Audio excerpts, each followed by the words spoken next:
My Gavanan, folks. Today we have an integral from the quantum realm, and by that I mean this is an actual integral we find out of solving a problem in quantum mechanics. For the interested viewers, this is actually an exercise in Sakurai's brilliant text on quantum mechanics. So just some more background again for the interested viewers. This actual problem is about calculating a sort of expectation value for an operator, that is to say, we're interested in the inner product of 0 e to the I k x cap 0. So this would be the expectation value of the operator e to the I k x cap in the ground state. That's what the 0 ket means. The 0 ket actually represents the ground state for the simple harmonic oscillator, or the state of minimum energy. And x cap here is the position operator. That's the quantum mechanics way of introducing the observable or physical quantity that is position. And psi naught here is actually the wave function of the harmonic oscillator in this ground state. More specifically, it's the position space wave function, which means it equals the inner product of x and 0, where x ket here represents a position eigenstate, and this leftward ket is the bra, so that's the position eigenbra. God damn it, I absolutely love the Dirac-Brachet notation. It is absolutely brilliant. Now, to get from here to here, all we need to do is make use of the fact that the position eigenstates form a complete set, and if you have an analytic function of some observable or physical quantity A, and you apply that to an eigenstate of that observable, then you just get another eigenvalue equation where the eigenvalue is the function applied to the eigenvalue corresponding to that eigenstate. It's relatively simple, and I will skip that bit for now, but don't worry, I will provide that bit of the solution in an Instagram post, so do follow me over there as well. Anyway, so we do know what the ground state wave function for the harmonic oscillator is. It is in fact 1 over root x naught times root pi times exp of negative 1/2 x squared over x naught squared, where x naught is a constant that is root h cut over m for the mass of the particle and omega for its frequency. Now, because this thing is real valued, its conjugate equals, well, itself, which implies that the absolute value of phi naught of x squared is, well, just 1 over x naught root pi e of negative x squared over x naught squared. Now, returning back to the target integral, we realize that it equals 1 over x naught root pi integral negative to positive infinity e to the I kx times e to the negative x squared over x naught squared dx. Of course, we can multiply out the two exponentials and get 1 over x naught root pi integral negative to positive infinity e to the negative sign factored out. We have x squared over x naught squared minus I kx dx. And now for a simple completing square algorithm. So we have x squared over x naught squared minus I kx, which can be written out as x over x naught whole thing squared minus 2x over x naught. And what number would I need to get I kx over here?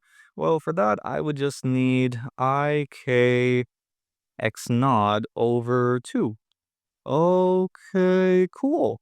And now we need a version of 0, and the very special version of 0 we need in this case is, of course, plus I k x naught over 2 squared minus I k x naught over 2 squared.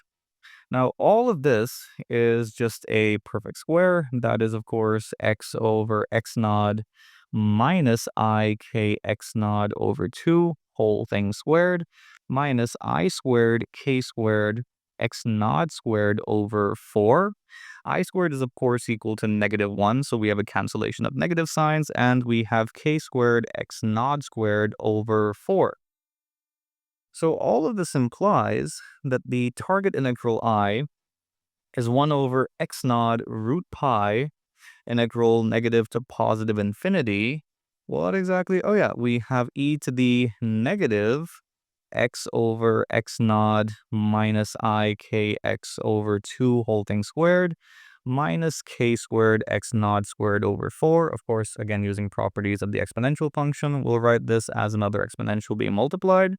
E to the negative k squared x naught squared over 4 dx. And we realize that this thing is just e to some constant, which of course means it is a constant.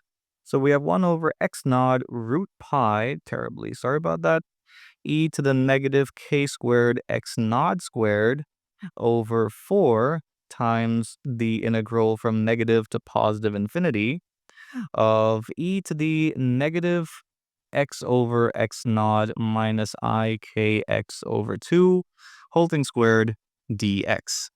So this is actually interesting. This is a Gaussian integral with an imaginary shift. And just for convenience purposes, I'm going to transform x over x naught into t, which implies that dx is just x naught dt, or wait, even better yet, we do have a dx over x naught situation going on. So dx over x naught is just dt.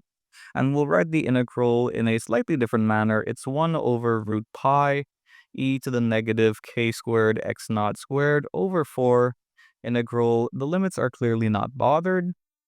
And we have e to the negative t minus I k x over 2 whole thing squared dt. So again, Gaussian integral with a complex shift. And we're about to see that the complex shift simply does not matter.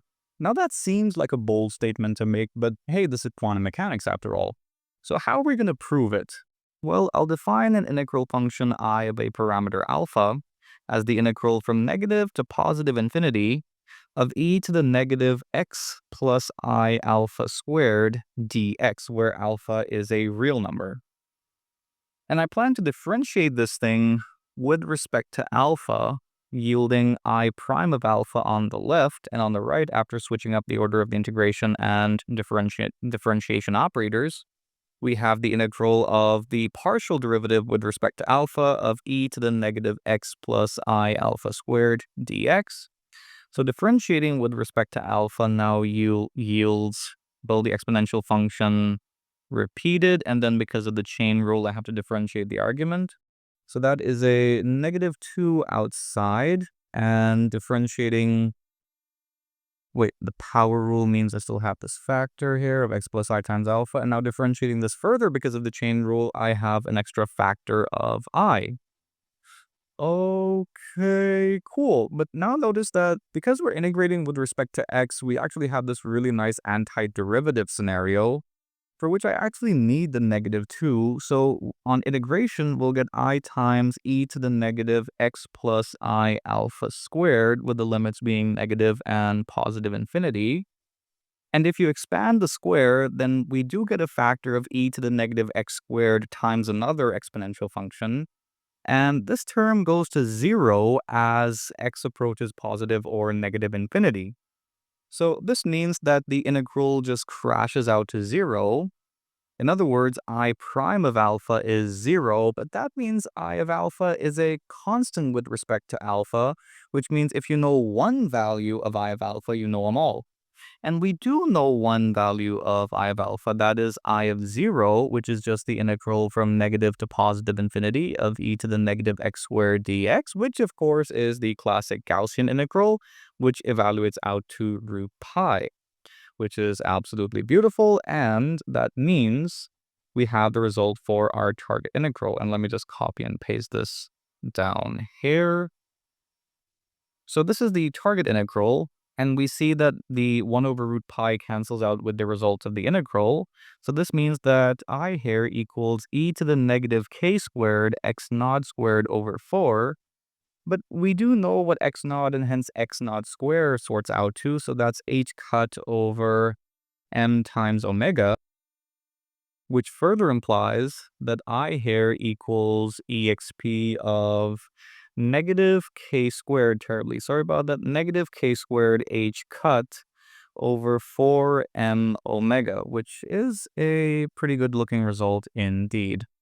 I hope you enjoyed the video. Be sure to like and subscribe. Do drop your follow on Instagram as well. Share the video to, likes on your friends that, hey, I just checked out this really awesome quantum integral. I don't know. Thank you. See you next time.